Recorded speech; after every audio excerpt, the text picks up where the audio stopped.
Hi, let me start with introducing Evelyn. Evelyn is coming from Rice. She's in the physics department and also a part of the CTBP, which is the Center for Theoretical Biophysics, which is really one of the homes of theoretical biophysics in the country, a very special place to be.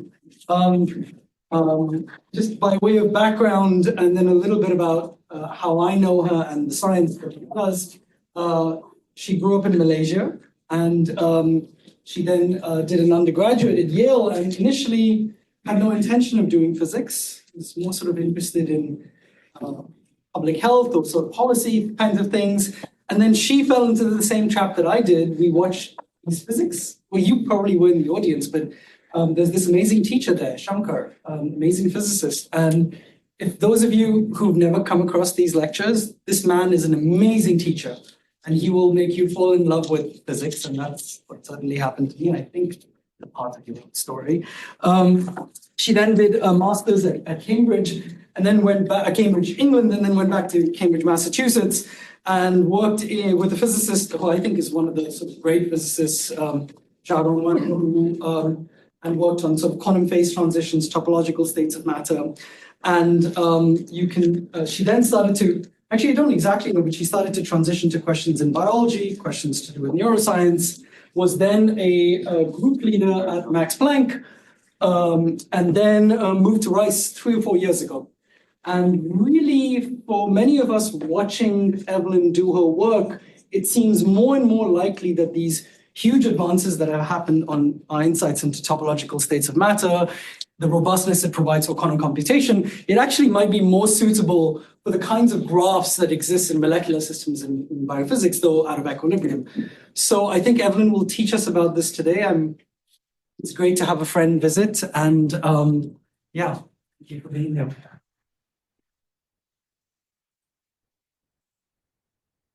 Thank you so much, Anna. It's been really amazing to visit. I'm very impressed by how broad Madhav's department is in so many different methods and problems. And so also here, I'm going to be bringing in lots of different perspectives, but that also means that some things may be not very familiar.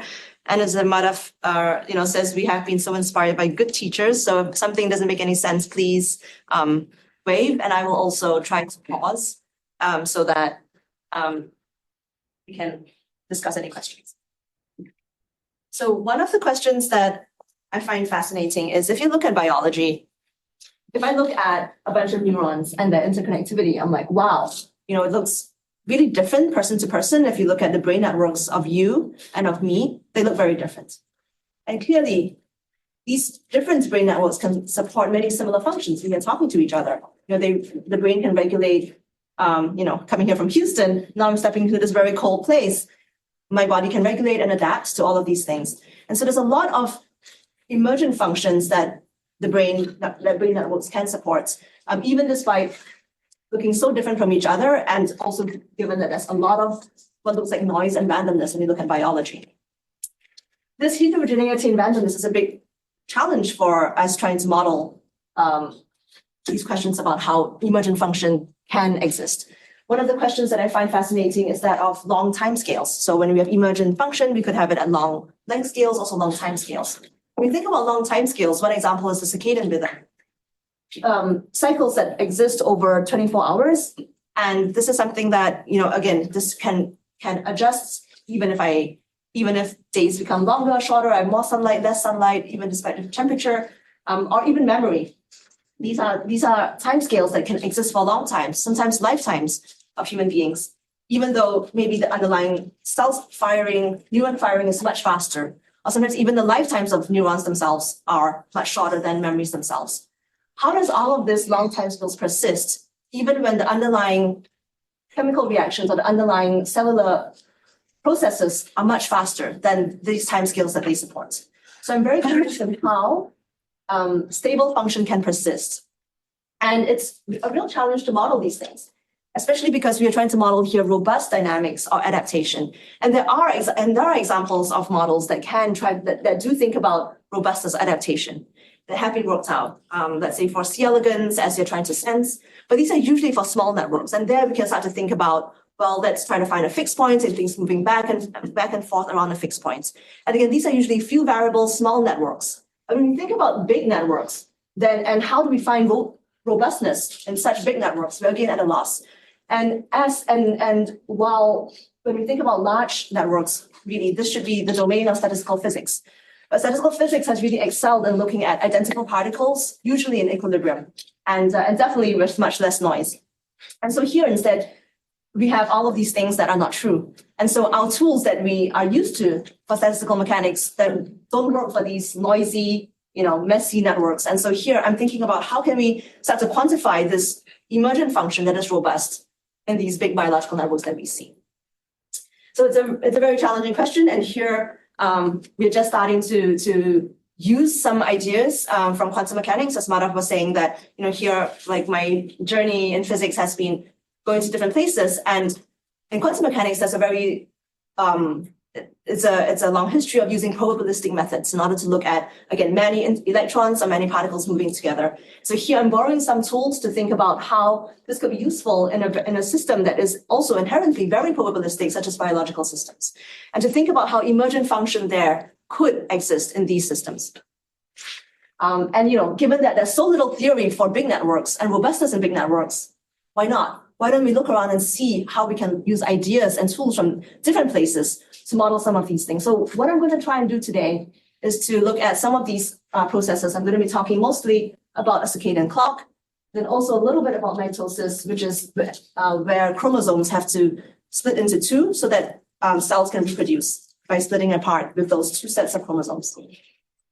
And these are really examples of emergent function, because what really subsists these sort of long time scale, or this is really replication, cell splitting apart, that these functions that really exist on a microscopic scale, what really holds them together is many tiny underlying cellular processes, microscopic growth and shrinking processes that come together to produce these functions that exist, again, on these large length and time scales.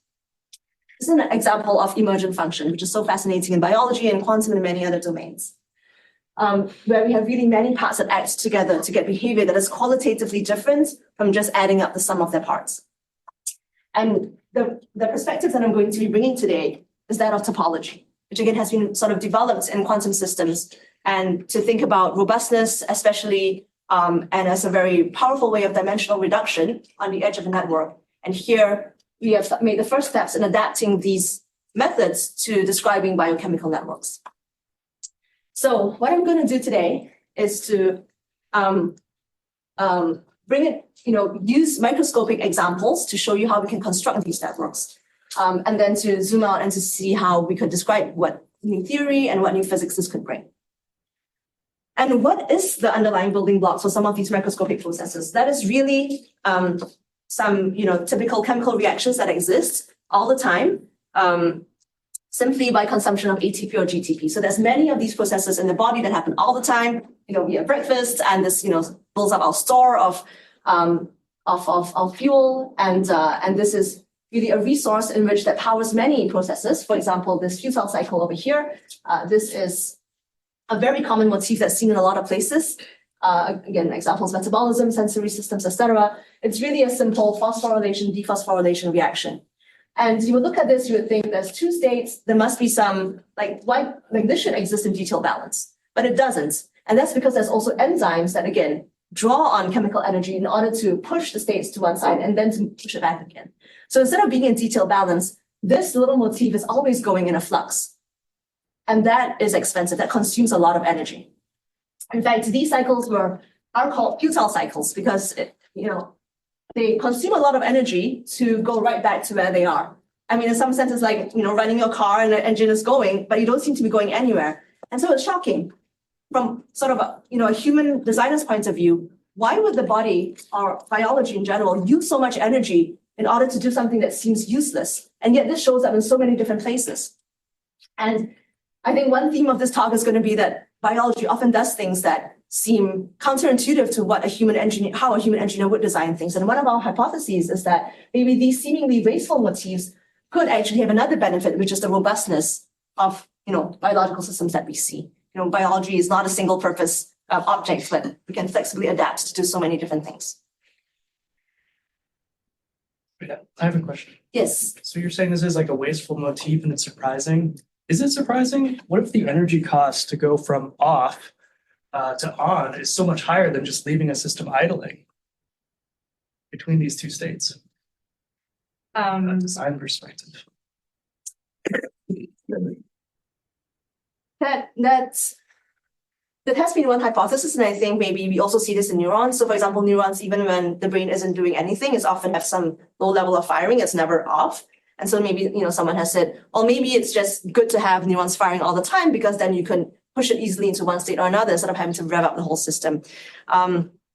So that is, but these are, it's a hypothesis. Over here, it's not as obvious because it's really, depends on a high store of chemical energy. And you're right, maybe one could argue that you want that chemical energy around to do work whenever you need it. So it's better to just have that out of equilibrium and driven all the time instead of pushing it out of the equilibrium only when you need it.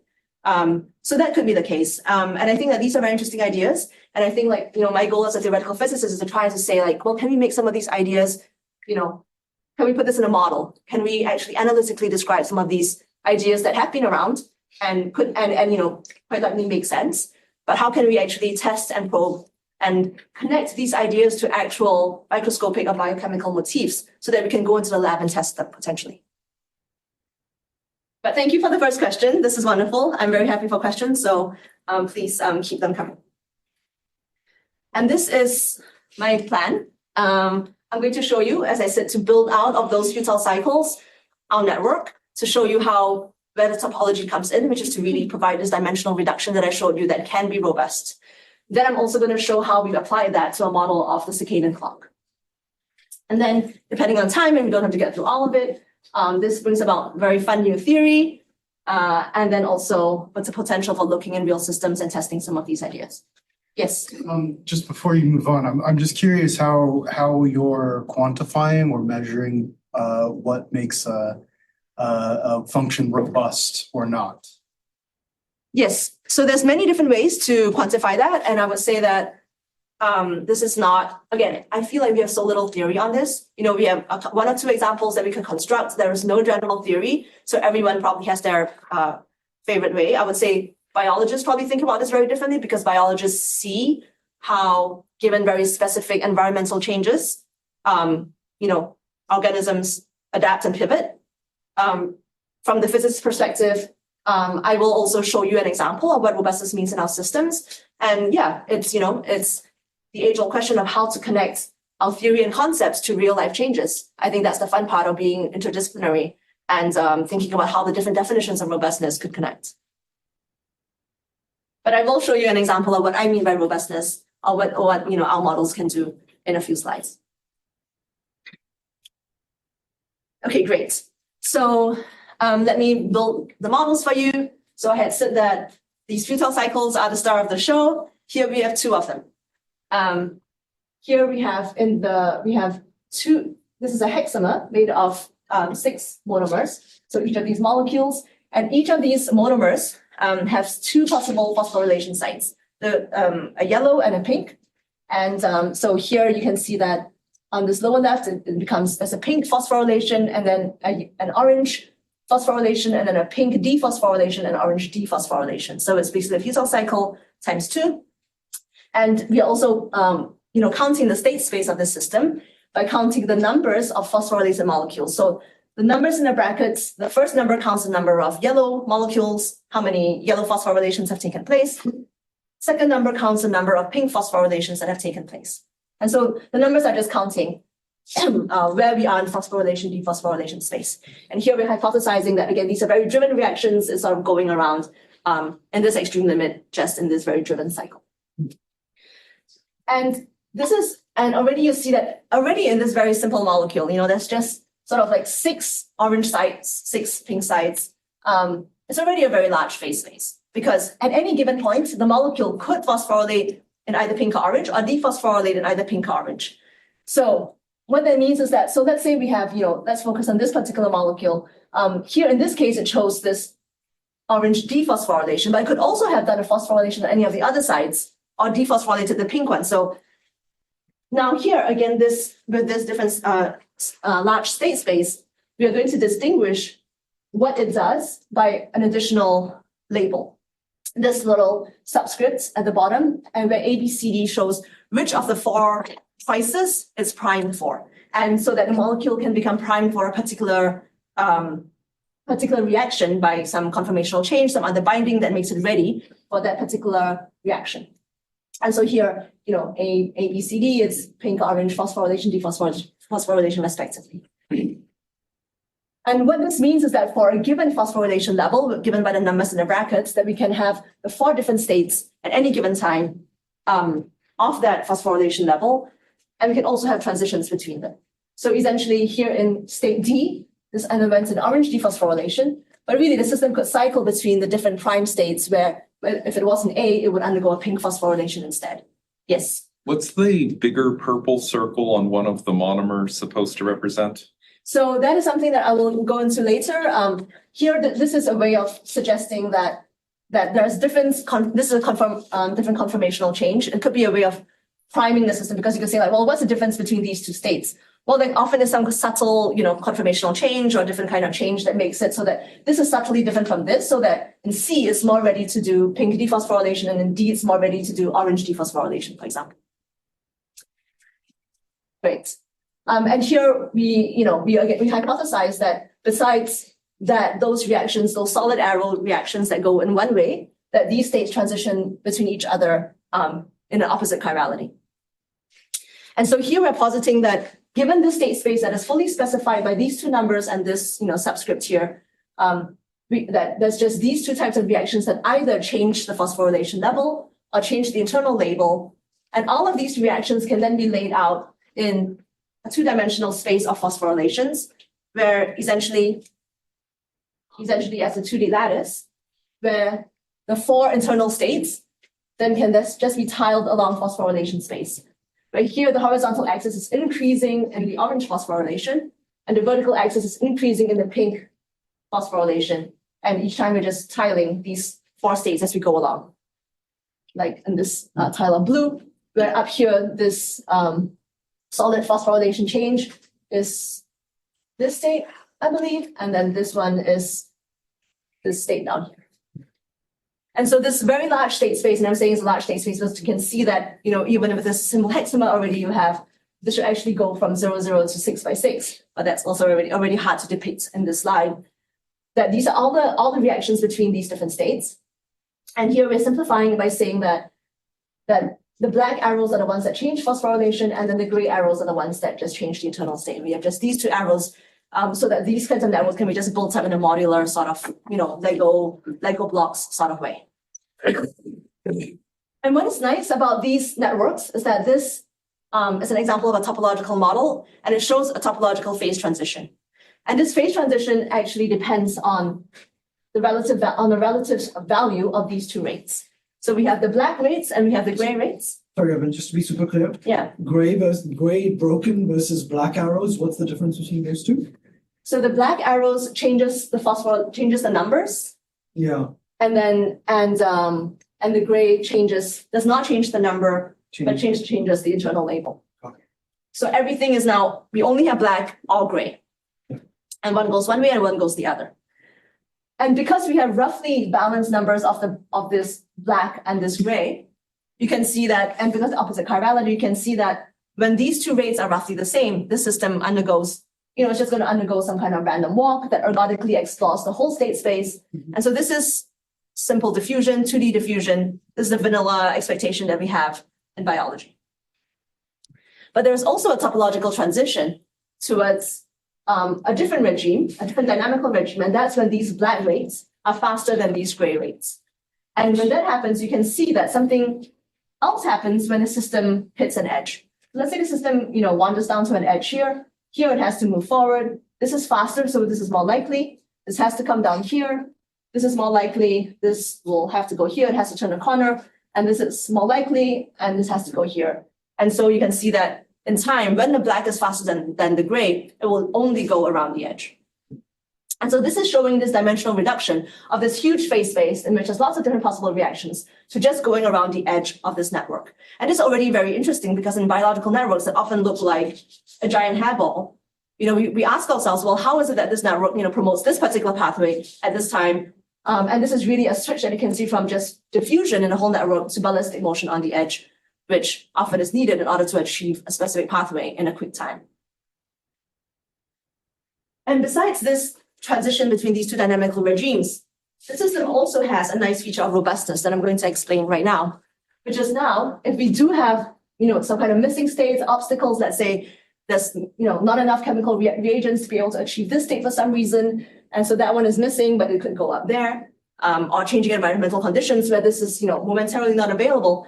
Instead of just having that state that goes on the edge in a topological regime, just hitting a roadblock and, dissipating away, is that here you see now that even with these missing states, this system is, this can move here, this can move up there. Now it's going to be likely to take the black rate because the black rates are faster in a topological regime. It's going to be likely to take that other black rate, then it has to go for that gray rate. And so what's going to happen is that it's always still going to go around the edge of the new network. And so at all times, it's going to maximize the available area of this network. It's always going to go on the edge of whatever that network is. So this is a definition of robustness in which it can flexibly pivot. It's like, okay, throw in an obstacle. No problem. Instead of getting like, I'm stuck, it's going to go around it. It's going to find another way towards moving around the edge. And it's a very interesting question. How does this, compare with, let's say, robustness that we do see in biology? And I think this is the question that we want to understand better. But now we have our networks. And what is nice is that this idea of robustness and this edge state that, is always going to go around the edge and doesn't get stuck. It's also a very nice systematic classification that's based on random matrix theory, in which there is an analysis of how robust these things are to random perturbations to see whether or not, it will still go around the edge. So the control parameter here, that I understand, is that the rate for transition between states is the same regardless of the states, and it's much faster than the rate for internal changes. And what's the definition of much faster? Is there kind of critical value? If you are beyond that ratio, then you actually start to have the around the edge path, or how does that transition occur? Absolutely. So that phase transition does occur when they're equal with each other. So when they're equal, nothing happens. When the gray is larger than the black, it's diffusion. As soon as the black is larger than the gray, it's going to start to spend more time at the edge. The more the black is larger than the gray, the more and more time it will spend on the edge. So it's sort of a smooth transition, if you will, but there is a transitional value. And that is a good point that here, everything is repeated, and that's the simplest thing. And it can also tolerate, a little bit of variability as well, which I will also show. So similar question, but if your black is way faster than the gray, wouldn't the circle be trapped inside the black circle instead of at the edges? That will also happen. So there will be moments in which it comes in, gets trapped in these black circles, but it will also come out. It will also escape again. And these are all stochastic processes. And what you will see is that we're interested in a long time behavior. And a long time behavior, the more the black is faster than the gray, the more it will stay on the edge. It's kind of, you can see by counting, how many possibilities for transitions and Does that ratio also affect the ability to overcome those perturbations? So yes. Yes, and and that's a very interesting question. And we can see this by looking at the spectrum of the system, and we see that the more the black is larger than the spectrum, the more there's also a gap in between, the excited states. And then this also allows, these, getting stuck to die out more quickly. Whereas when the gap is closer, there's going to be more mixing between the edge state and the middle state. So we can quantify all of that by looking at a spectrum. And this is another, sort of habit that quantum physicists have. They always look at spectra, and it's something that, starting to do for biochemical networks is also nice to do. One thing that I didn't quite follow is why are there no diagonal transitions in the internal state? So from A to C and from B to D? This is simply our hypothesis that one is easier than the other. That would change the way that these diagrams look like, right? That would definitely change the way these diagrams look like. And I think that the question is also, does it change it enough to destroy this edge states? I think that goes back to that question that was asked. Given, let's say, parameters, how much faster the black is than the gray, the more tolerant it will be of having, different things that sort of shortcut the network. And the closer they are, the more, perturbations like that can affect it. So we can have a situation in which we can have different diagonal or different other transitions, maybe also long range transitions. And I think the question would be how many, how strong are they? Because at a certain point, they will destroy this edge state. Right. So yeah, I think, and also another question is just how likely is it that it actually goes from A to D to C to B instead? We can see that this system forms a clock. And so we tried to use it to look at high ABC system that regulates the circadian rhythm. And there we do see some evidence that system does actually like to do one thing before it does the other thing. So, but yeah, in general, this is not taken for granted. Right. Because then it becomes somewhat of a self-fulfilling prophecy, right? I mean, you eliminate the very possibilities that would destroy what you're looking for. Well, I would say that we verify if there is, evidence that the data does this, that this happens in data, and it does look like, the biochemical system that we were looking at for the circadian rhythm does do some of that. Okay. How it happens, That is maybe fair. evolution, I don't know, Okay, but that's fair. it apparently doesn't seem crazy. Great, and so I'm going to be building on this model and then showing how this describes the circadian rhythm and also some other properties of this model or something similar. So if there's any questions about the model, this is a great time to ask. Yes. Sorry, real quick. Is it robust also to just deleting single nodes, or do you have to delete a full square of the same number? That's a great question. And here you actually do have to delete a full square. So we are sort of assuming that, those happen together. But you're right, there could be maybe ways to just access one of them. And then it would be interesting to see what happens there. You may get something maybe stuck for a little bit in one corner before it comes out. So other things can happen. Did you look at all, so you have a particular network construction here, but did you think about all possible ways to construct a network and think about how special these robustness properties are? Or for another way to say it is, did you think about what networks don't have robustness and what defines those? Yeah, so that goes under the study of random matrix theory, in which there's been, this beautiful tradition of thinking about random matrices, but subject to different constraints.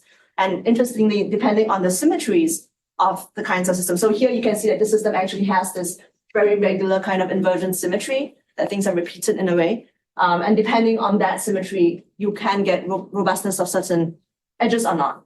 At the same time, a lot of that understanding of what networks are robust under what symmetries, etc., have been done for quantum systems.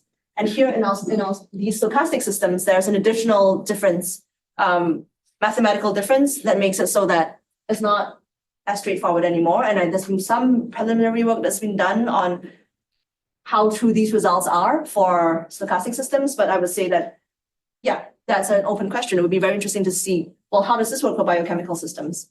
But it's one of our friends, Rob, and with Madhav, we are trying to think about it. What kinds of networks do emit currents under what conditions? And I think that's a very interesting question. Does the size, the number of states that you can have an impact on this? So I could imagine two very different cases. One in which the number of states is very, very large, right? So now you're going around and doing this edge circuit takes a long, long time, which I would imagine would give you more opportunities to kind of escape or jump into the middle and stay and doing stuff in there, versus when it's much smaller, in which maybe just going around the edge is kind of not so long. Does that play as any impact, or where do the random matrix theory results apply? Do they apply to the case in which it's very large, or? Yeah, so great question. There was a lot in there. Let me try to remember. So firstly, the size of the system will impact how quickly it finds the edge, because obviously if it's stuck somewhere in the middle, to get out, it will take a long time versus a small system. But once it hits the edge, how frequently it spends time on the edge versus the inside is actually just a function of the black versus the gray. So of the system parameters, it doesn't care or know about the size. And I think this is really a topological theory. It's really a question about the bulk and the boundary. It's not a geometric theory. The geometric theory would care about the size. And so the random matrix theory is really that gives results about topology, because of course random matrix theory also gives results about geometry and other things. But insofar as random matrix theory gives results about topology, then that tells you when will it be on the edge versus not on the edge. And that is independent of the system size.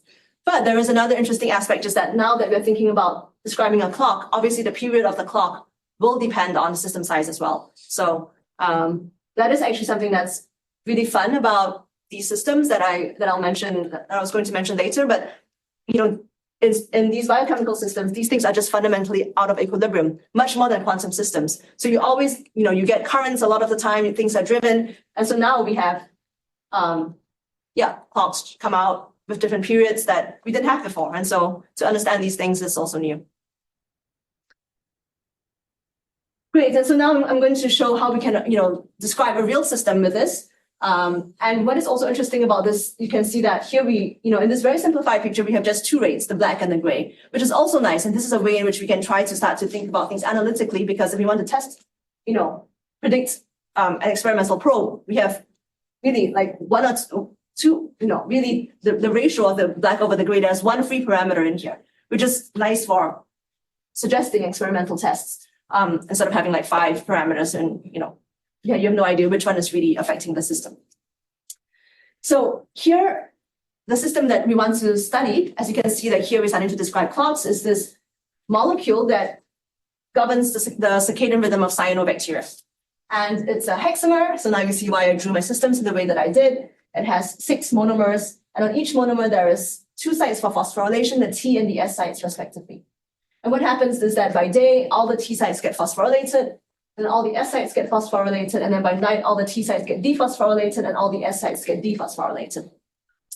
Of course, there's also more biochemistry happening. There's also changes in conformation. These A loops can be exposed versus buried. So I think there was a question about, what was that purple circle versus a diamond, and that was meant to represent, some of these conformational change. One of these conformational changes. There's also binding of other ligands, like this molecule is chi C, but chi A and chi B can also bind as well. So there is a large, phase space of different possible reactions. And from the, theoretical or conceptual point of view is, given this very large reaction space, why is it that we get this, global robust cycle where all of T phosphorylates and then all of S before dephosphorylating?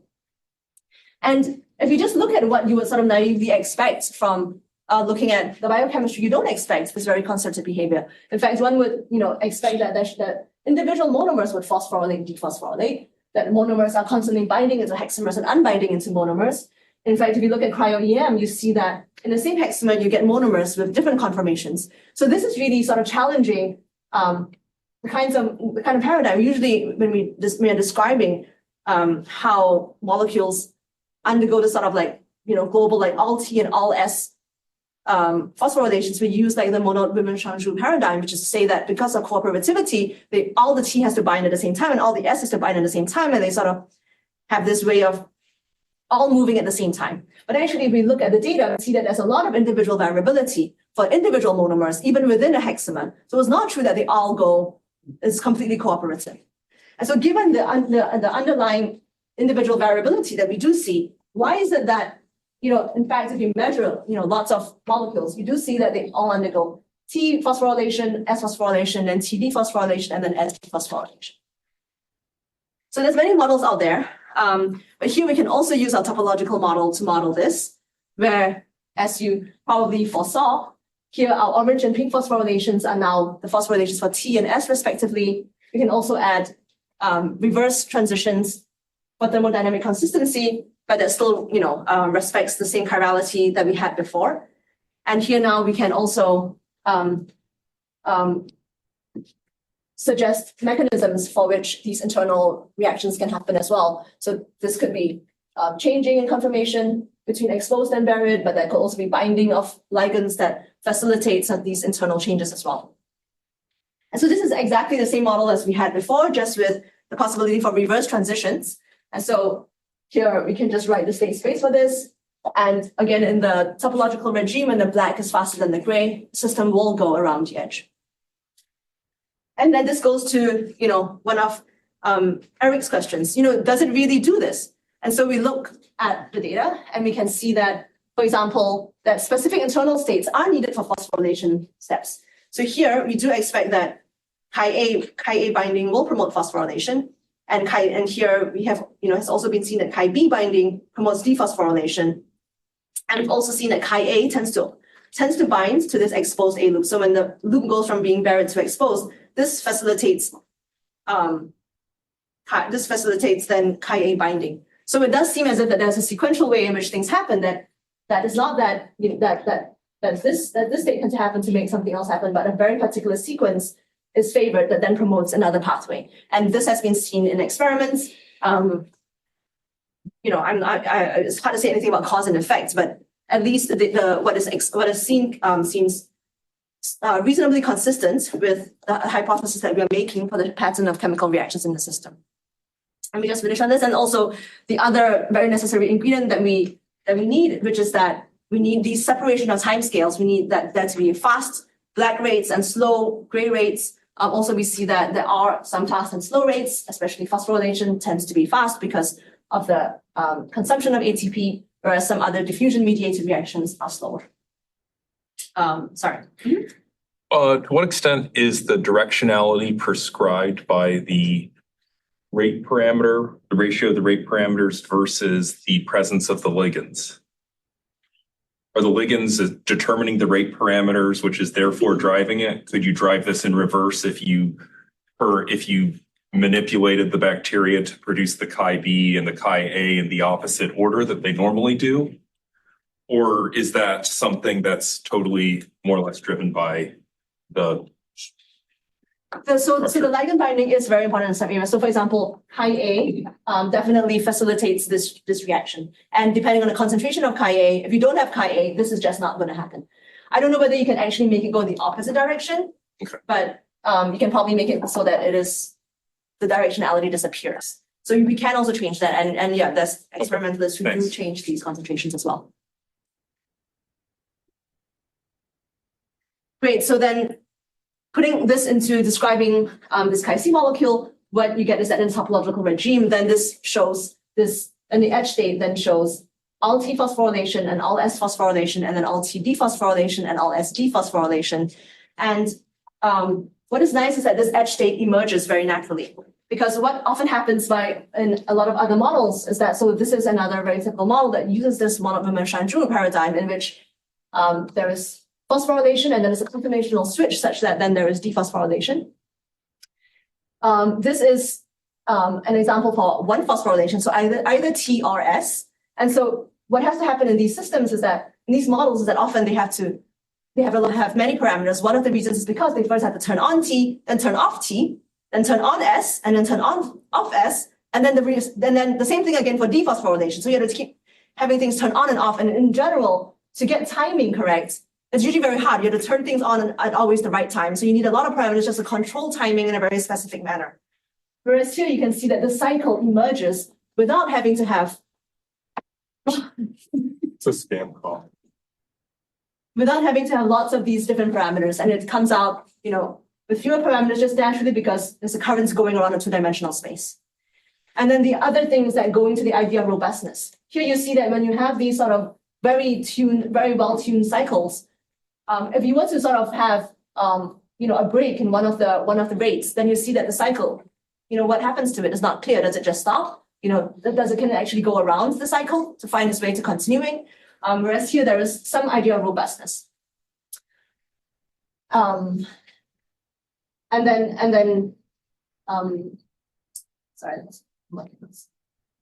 of course, then, our next step is to try to compare this with more detailed data to really link that to the biophysical mechanisms. But here what you can see is that already there's sort of a nice way in which the cycle emerges very naturally. And of course, then this paradigm that things also go in this very cooperative manner is also challenged by data that we see, for example, from cryo-EM, that this cooperativity is probably not the only thing that's happening in these systems. Are there any questions on this before I move on? Okay, great. So I'm going to go more quickly to the others because I think I have 15 minutes left or 10 minutes left. Sounds a bit late as well, so you have 20 minutes. Okay, thank you. So I'm just going to mention, as I was saying, that we have adapted some of this theory from quantum systems. So I'm going to show you some of that underlying, some of the underpinnings, and also to show how, when we adapted this to biochemical systems, we actually get new constraints that lead to a lot of fun and that give us a new condition of non-reciprocity. And then I'm going to close by showing, where we are playing with connecting to experiments. So how are we describing these systems? So these systems are described by a master equation that describes transitions and chemical reactions and binding, unbinding. And where P is that vector that describes all the different states in the system, and W describes the transitions, all the arrows between the different states. And what we did here, because is to really perceive that here we have that we could write down a sequence of biochemical reactions as a lattice, that there's a repeated structure in biochemical reactions. And so then writing down these biochemical reactions as a lattice that allows us to use a lot of theory developed in quantum solid state physics, in which they have lattices everywhere.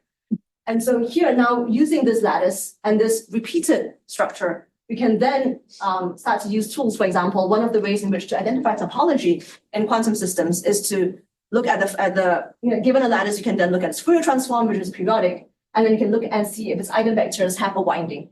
And if you have this winding, then the system does have a topological invariance, and that manifests itself by showing a response on the edges. And so what happens here is that when you have a winding, then and you calculate this a Berry connection, which we can also calculate from the eigenvectors of the transition matrix. And so then we can see that this winding either gives this topological phase in which then the system response will be on the edge, or it doesn't wind, and then the system doesn't particularly favor the edge. It just is always either in the bulk or equally as the edge. And here what we can do is to use the similarity of the Schrodinger equation to the master equation to do that mapping. And because the eigenvectors are the same, we can just calculate the eigenvectors of the W transition matrix to see if there is topology in the system. We can also simply simulate the system using Gillespie. That's also something very nice about biochemical systems. You don't have the sign problem, you can just simulate things. And you can see that this just goes around, that essentially if you have a 2D space where time is the vertical axis, that after wandering around in the bulk for a while, once it hits the edge, it will just go around the edge. And so that in the long time limit, the steady state will be on the edge. And what is also nice here is that now we can start to think, all right, what is that new theory? Non-reciprocity or non-Hermiticity, I'm using these words interchangeably, is actually very prevalent in biology. As I said, there are fetal cycles that are very driven, but also on the macroscopic scale, like in predator-prey reactions, this happens all the time. And this brings about new physics. When we look at the underlying... Just a quick question. I mean, if you rewrite the Schrodinger equation that you had before, so that it's just the time derivative on one side, then you have I times the Hamiltonian, right? Which is skew Hermitian, rather than being Hermitian, right? Yes. When I say when I'm talking about Hermiticity, I'm just describing the property of this operator. Yes, but what I'm saying is, if I multiply I by both sides of that, then take IH to be. That's true. If I map this directly into the master equation, I will get an I. Is it necessary to be skew Hermitian, or is it sufficient to just be non-Hermitian?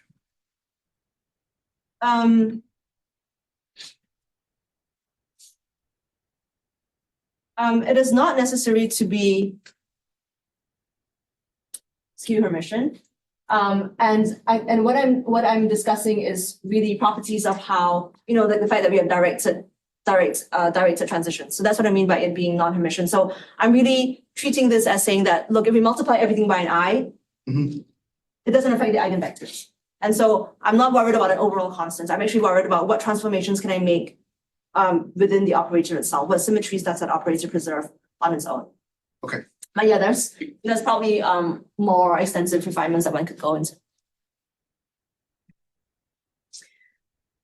And so here, I'm very excited to be talking to, in a place where complex systems and networks are very, is a very strong field of study. Because essentially, when we are mapping all the other aspect of mapping stochastic systems and quantum systems is that they also differ by a diagonal term. Essentially, it's the same difference as between Laplacian and adjacency matrices. So quantum tight binding models are usually described by hopping between neighbors, and so that's like an adjacency matrix. Whereas the master equation also has a diagonal term that enforces probability conservation, and that's like a Laplacian system. And this has some differences and also some similarities, as we also know when we look at these networks. And just to walk you through some of them, some of the topological properties remain and sometimes they go away. And when does that happen? What we see is that there's interesting results here. Essentially, when the system is periodic, then this diagonal matrix D is just proportional to the identity. And you can see that if you just look at this 1D reciprocal example, you can see that the spectra are very similar. It's just shifted because of this D. The quantum has particle hole symmetry. It's symmetric around 0. Here, simply shifted to be around 0. And in both cases, we are interested in this state at 0 eigenvalue because that is the longest lived state in the system. And but this has very interesting, very different properties, and which is that when we look at what this state at 0 energy holds in the quantum system, we see that it has edge states. This is essentially a 1D reciprocal version of the same lattice that I showed, where you have both gray internal rates and black external rates. And so when the black, again, is larger than the gray, in the quantum system, you have edge states, but in the stochastic system, you do not. And this is very interesting because normally topological invariants are calculated when a system is periodic. And when a system is periodic, I told you that the eigenvectors are the same. So this violates the bulk boundary correspondence, which is very beloved in topology and quantum systems, where looking at the periodic topological invariant should tell you about the edge states. But what we can prove for any geometry and dimension is that actually stochastic systems that are topological need to be non-Hermitian. So we need to go to a system in which everything is biased, and then there's some directionality. And in this case, if we look at the 0 state in both systems, then we see that the edge states are restored. And we can look at this in different systems. So already we see that mathematically, there are some differences that this, of course, affects what we can say. And I think there's a lot more to be done on the theoretical side. And this is just the first step. I'm just going to, and then of course we can look at other differences, how quantum and stochastic systems change with non-reciprocity is also interesting. And here we also describe a different mechanism where the imaginary spectrum due to non-hermiticity can prevent hybridization between edge states and bulk states. I'm just going to close by discussing how we can start to look at experiments. So with my colleague Lisa Biswal at Rice, and she looks at magnetic colloids that either can form clusters or voids, which is regions in which there's no particles and they all go around. What we notice is that there are edge states where the particles on the edges move faster than the particles in the bulk. And so we can essentially identify and write down a continuum version of the theory that I had told you about, in which there are some topological invariants that then allows the states particles on the edge to move the fastest. And what is also interesting is that then this allows us to extract macroscopic parameters, given this very simplified theory from the systems itself, where we can see that these voids and clusters behave very differently, and we can predict how these edge states then cause a shear and rotation of clusters, unlike voids that are pinned. And we can see that how this really affects properties of coarsening, where in clusters you see that when they coalesce, boundaries translate out very quickly in a matter of a couple of minutes, whereas in voids, you can see that domain walls take a very long time and even hours before they start to coarsen. Evelyn, can I just ask, with the colloidal system, that the transport is actually of there's no electrons or current. It's actually stuff that's moving. Yes. What's the lattice that's being repeated? I'm getting something about the correspondence between the network graph models and this one is not. Why isn't it just like a hydrodynamic boundary layer or something like that? This can be understood with hydrodynamics. Absolutely. So in some sense, yeah, this is a place in which maybe topology could be a little bit overkill. This theory is a continuum version of the repeated discrete system. This theory maps into Dirac states, where that is a continuum way of describing the excitations of a topological state. So it would be as if you took away all of the details and all of the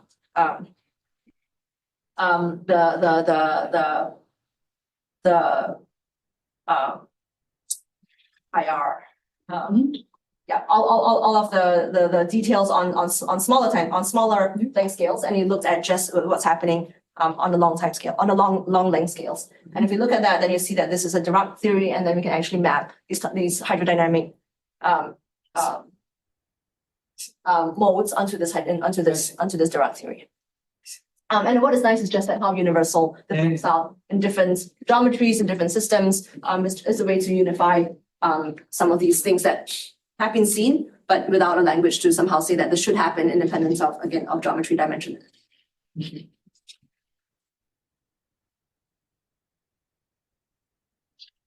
So the last thing that I wanted to just also coming back to biology is to here we are comparing in multi-total experiments is to go to the example of mitosis that I mentioned at the beginning, in which here we have microtubules that grow and shrink abruptly. And this is very common during mitosis when a cell has to split its chromosomes into two. So here the chromosomes replicate, and then these microtubules come out, grab the chromosomes, and then they split the chromosomes apart so that then the cell becomes two daughter cells. And it's really interesting the way that microtubules find the chromosomes. This is a picture that's made by Rob Phillips and Nigel Orme, in which they contrast how human engineers would find the chromosomes versus biology. So it's almost like you're building a railroad between Boston and New York. And human engineers would say, okay, what's the best way? And you sort of build a railroad between them.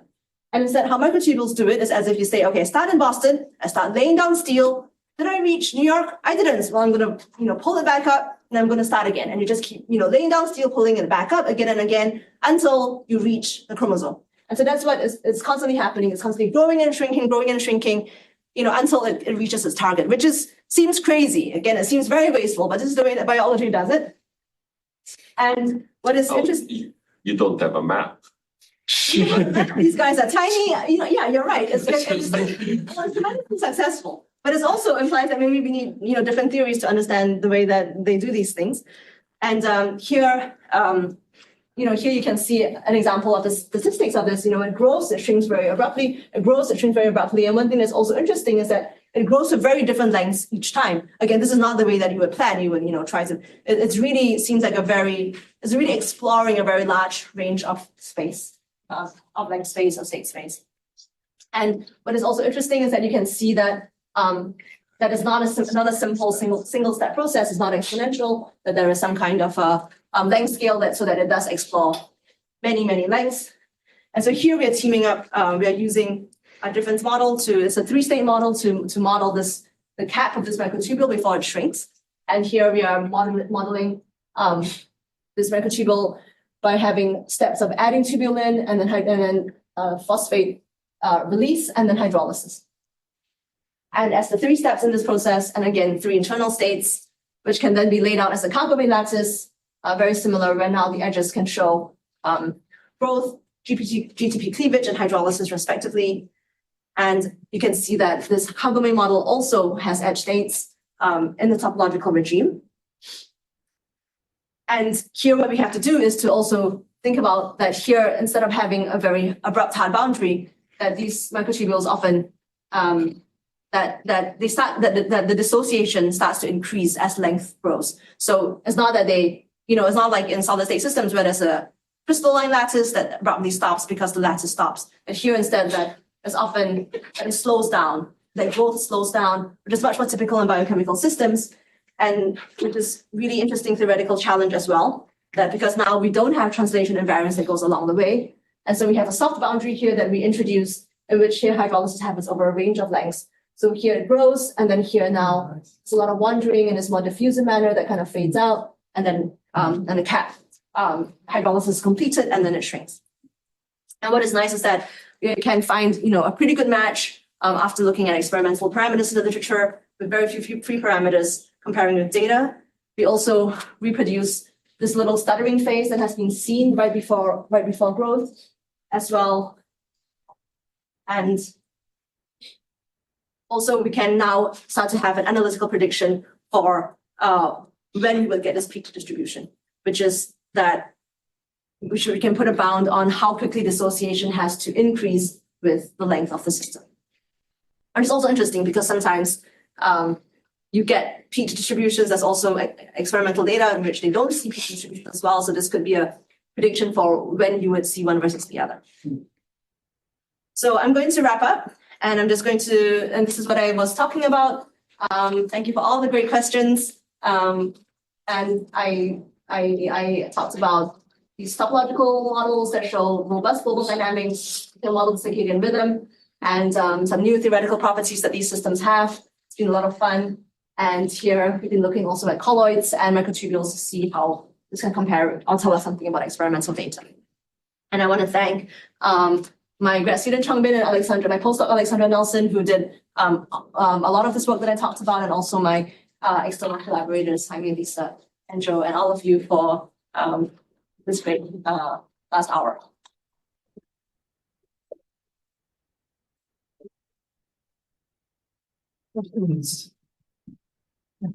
So just curious, because you mentioned you can still have defect where everything goes by the ages, right? What's that corresponding to a real physics biological system that we can experimentally see, I guess? The other question is that if that does exist, can you have a defect inside your pattern? So you have two ages, which corresponding to two different time scales. Yes. So how that corresponds biologically, I think that is something that we are still exploring. I think in biology, a lot of times, missing states happen because you're changing environmental conditions. Maybe something is there at one time, but then you do something else, and maybe that state is not present anymore. So it could be, there could be different reasons why some states are present sometimes and not present at other times. And yes, if you do have states that are missing in the middle, yes, you can have two edge states, depending on where the system is, one versus the other. But yeah, great questions. Otherwise, I have one. Do you feel like the thing that's missing is just better experiments where you can really see in high temporal resolution, sort of very short-lived states? And is that the way to really ratify which of the is it just a stochastic system? Is there really an edge state? Or do you think that there is some sort of order parameter? Is there some observable that's like would really be like, no, this is a topological, phase of the biochemical network? What do you think is is it the theory that needs to give some observable of some macroscopic, or is it just better measurements? What do you think is needed? Because it seems hard to do the juxtaposition, right? Yes, I agree with you. It is hard. Having better molecular resolution would help. Time or states, like cryo-EM, or do you mean time? States. States. But also the way that I think the correct knob to drive the kinds of perturbations that we see. When do we get, can we actually tune the system between, one directed versus one diffusive behavior? I think that's something that this theory can predict. That is difficult, but yeah, we should do more benchmarking on, comparing with perturbations to actually test the robustness compared to other systems, other models as well. So there's different ways, and I think ultimately what would be great is to really be able to have a framework that can compare and contrast between different systems, to say that we understand that this framework would allow for these sorts of perturbations, but that kinds of other graphs, so that these other kinds of biochemical systems only allow for that kind of perturbations. Like ultimately that would be the goal, but a lot more theory and comparison needs to be done there. Yeah, I guess perhaps along these lines, I was intrigued by your example of the microtubules versus the railroad that you gave. And we can, on these really small, on a length scale of New York to Boston, the amount of resources and energy you need to construct or do trial and error is much larger than building the sensory capabilities to know where New York and Boston are. on these small length scales, if you were trying to imagine implementing the machinery to do that with the things that are on the same length scale, you know, proteins, becomes really energetically expensive. And I'm wondering if there's some sort of energy bound where these topological edge states could be a useful something that the organisms might have discovered to exploit rather and do things efficiently when they can't use other sensory mechanisms, you know, in these small systems. And I don't know if that's a way to show that this is like actually a tool that the cells know about and are taking advantage of versus other methods of exploration. But I'm curious whether there's some physical scale where this is important and above which it starts to not be as important. Yeah, that is super interesting. I think what you're saying is that, you know, if you look at the balance of explore versus exploit, maybe on large scales, you know, it is better to undergo exploit, whereas on small scales, the way biology does it is really explore a lot more. And it is interesting. Yeah, and I think that could be, you know, it's a really nice suggestion to think about, probing that quantitatively. Because also in these topological models, you can see that, right, there is how size plays into it, you know, how much does it undergo actually, let's say going along the edge to really move in a particular way versus exploring a lot more, let's say in the bulk end to say like, well, how does system size or length scale make that transition and make that more worth it or less worth it? That's very interesting. Well, I mean, and also because the way you're constructing these networks are often, you're kind of assuming that things are, perhaps I'm oversimplifying, but you're moving between discrete kind of states and only some transitions are mainly possible, right? Where you have kind of a discrete state space. And if you coarse grain over a larger time scale, multiple state transitions could happen. And so now you have no longer a lattice shape, but a, you know, some sort of complex connection between the states, which would then probably mean that the edge versus bulk dichotomy isn't going to be as useful. Well, I think what you're describing is that one could start having higher dimensions than just a 2D system. In which case you could still have an idea of an edge versus a bulk, but yeah, it may look different. Maybe there would be different subnetworks that may have edges going between them. But you might not have you might not be able to test perturbations with like random matrix theory, right? Because you described that you're looking that these edge states are robust to random perturbations. But if you start to make you might have more correlated states in the terms of the connections. And so now you have a much richer ensemble of things you'd have to think about, right? Potential things that could rework the dynamics. Sorry, I'll stop. Well, no, we taking should make it everything. on offline. I just want to thank Evelyn again. I really appreciate it. It was a great talk. Thank you.